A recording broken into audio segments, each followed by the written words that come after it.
You're watching Music for Miles, your best resource for music gear and audio reviews. Today, we're taking a deep dive into Guyker hardware. Is it any good? How does it perform? We're gonna overhaul one of my Firebirds, top to bottom with all Guyker hardware, and we're gonna go over how you can make over and overhaul your guitar just by swapping out some simple hardware. Stick around.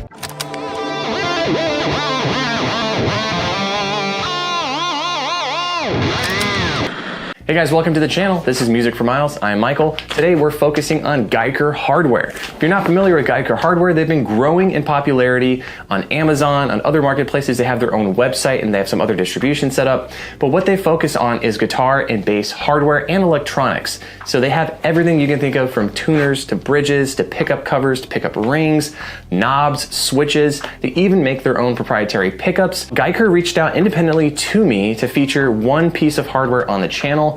But I sweet talked them into overhauling one of my Firebirds, and they were kind enough to send every piece of hardware needed to do that overhaul. Here is the guitar we're going to be overhauling the hardware on. This is a Dionysian Firebird. We have 3 pickups on here. These are Gibson 57 pickups. Now this guitar is killer. I got this at NAMM. I worked with the brand. I featured them on my NAMM tour video. However, they don't have US distribution set up quite yet, but the models that I did take home with me were trade show models, meaning hundreds of people have played this guitar. There is rust that is starting to happen on the bridge here. Some of the pickup rings are getting rust on them. The hardware has just seen better days. So what we're gonna be doing is overhauling this whole setup with bronze hardware. Now their bronze hardware is also aged, so this is gonna have a very kind of steampunk custom shop feel to it. Super excited to dive into this, and we're gonna be comparing the hardware with the OEM hardware that's featured on here, as well as conducting some tests to see how well the guitar stays in tune after I swap out all of the hardware. Now, some notable significant performance upgrades we're gonna be doing on this guitar that are not just aesthetic are gonna be locking tuners. So I have some bronze aged locking tuners, and we're also gonna be putting on a TP6 style tailpiece. If you guys are not familiar with these, BB King was known for using these. They're awesome. They give you better tuning stability and microfine adjustments for tuning as well. All right, so first thing we're gonna do is take the strings off this guitar. We're gonna go into my workshop and start overhauling this guitar. Let's go. First thing we're gonna be doing on the Firebird is we're gonna change out the tuners for some locking tuners. Now these are what the locking tuners look like in the box from Guyker. All right, so first thing I need to do is take these strings off. I'm gonna try to retain them. They're brand new strings. Then I'm gonna take off the tuning machines and the tuning pegs and swap them out for these locking ones. Let's get that started. All right, so let's take a look at the tuners here. So here's the stock tuners. So the first thing we're gonna do is take them off.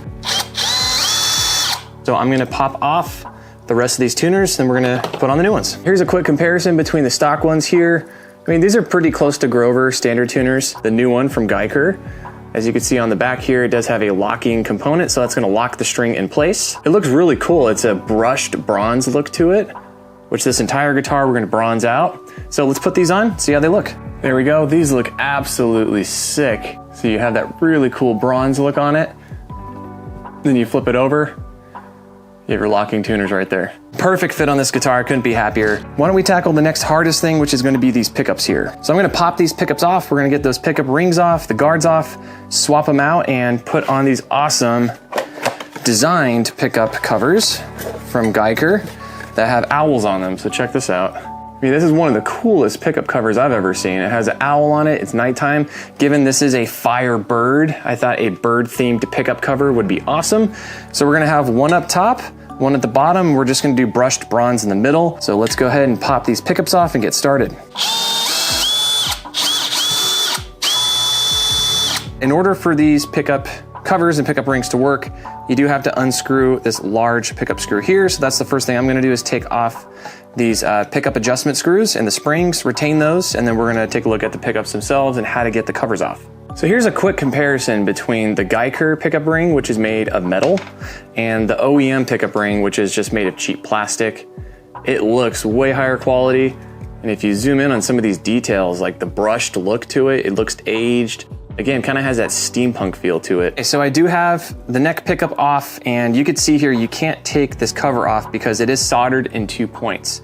So what you're gonna wanna do is get a soldering iron, and I like to have a flat razor blade to use. One hand to melt the solder, then one hand kind of comes through with the razor blade. And you're gonna wanna pop the cover off after you do this. So here it is. I just wanna show you guys, after you break the solder here and separate it. Now there's gonna be wax in there, that's why it's kind of hard to get out, but let's see. Perfect. We're gonna take the new cover, press it on. Then what we do is we simply just put 2 dabs of solder on the pickup to keep it in place, and then you're done. I'm gonna do the same thing for the middle and for the bridge. Let's go. So here's what the pickups look like with the covers on. So we have our neck and we have our bridge, and then the middle is just gonna be brushed bronze. All right, so we have the pickups on, they're looking great. So now we're gonna move on to the tailpiece and the Tune-o-matic bridge. First thing we're gonna do is unscrew the stock ones that came with it. If I could reuse the posts that are already in the guitar, I'd like to avoid having to pull them out if possible, but it seems to me that these are gonna fit in just fine. All right, so here we have the Guyker. You can see it's bronze, kind of like brushed, aged look to it. Super cool. Then here's the original Tune-o-matic bridge. It's got a bunch of rust and stuff on it. It's pretty old. Labeling on the back says BM003. So yeah, the Guyker is definitely much higher quality, has the adjustment screws on the back side, and it also has locking screws, so you can lock this in place and not have to worry about it popping off when you're changing strings or whatnot. So the first thing I'm gonna do before I install it is I'm just gonna match the intonation points so I don't have to re-intonate my guitar. So if you do have a screwdriver, all you have to do is adjust the top screw here and make sure that they match or they're somewhat close so I don't have to re-intonate this entire guitar. So I can see right here, my 3rd string needs to go up, this one needs to go up a little bit, and that one's just fine. So I'm gonna adjust these right now, then I'm gonna install it and let you guys see what it looks like. All right, we got the Tune-o-matic bridge on. Here's what it looks like. Really digging all the brass that they have on here now. I had to retain, like I said, the posts here, so you can see this post, it's still gold. You're not really gonna be able to see that once the hardware is on. So now we're moving on to the TP6 tailpiece. So this is just gonna go right here. There we go. So this is just gonna line up right here. Then we're gonna do the knobs. I'm gonna replace these gold screws with some bronze ones. I'm gonna replace the hardware here with some bronze, and then we should pretty much be done. This is the original knob that came with the guitar. Very cheap, just made of plastic. These are the replacement ones. They're bronze, they're made from, I believe, alloy, and they do lock. What's cool is a lot of the locking ones don't fit this size, but it's the same exact size as most Gibson knobs, and it can lock into place. Look how slick this looks with all the bronze on here. This is super cool. All right, so now I'm gonna change out these screws here and the hardware to make that match. All right, there you go. I have the guitar stringed up, ready to go. I got the new pickups on. I have the knobs. I even replaced these screws here with bronze screws. I think this turned out absolutely killer. This thing honestly looks like a total custom shop work of art. We got the locking tuners up top working perfectly. We're gonna go take this to the studio, try it out, and I'm gonna use it for a couple days and let you guys know if this thing is holding its tune, and I'm gonna tell you how these performance parts turned out.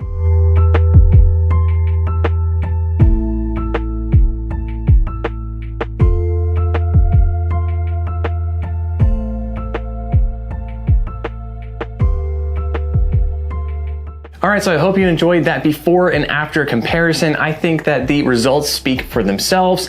Now, I've had this guitar in my possession. It's been about 5 days since I've done these modifications. The guitar has had no problem staying in tune.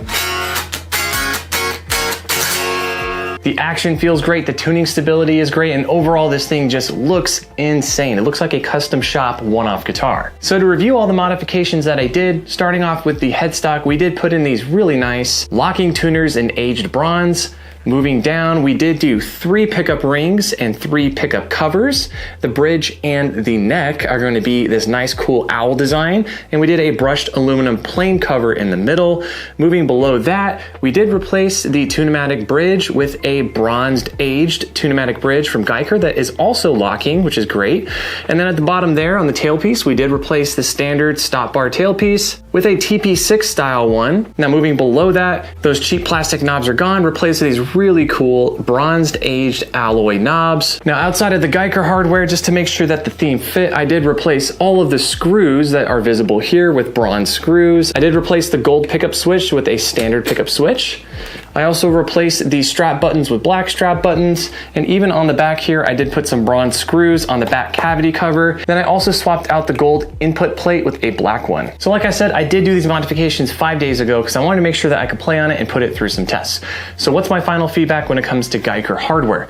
When it comes to the amount of money you're going to pay and the quality that you get, it is unbeatable. So the grand total investment on this guitar was about $120 in hardware. If you were watching when I was installing this, I tried to do a side-by-side comparison with the OEM hardware versus Guyker, and every single time Guyker was higher quality, it looked cooler, and it performed better. So you can have confidence knowing if you want to redo your guitar, refresh it, overhaul it with some new hardware, Guyker is definitely the way to go.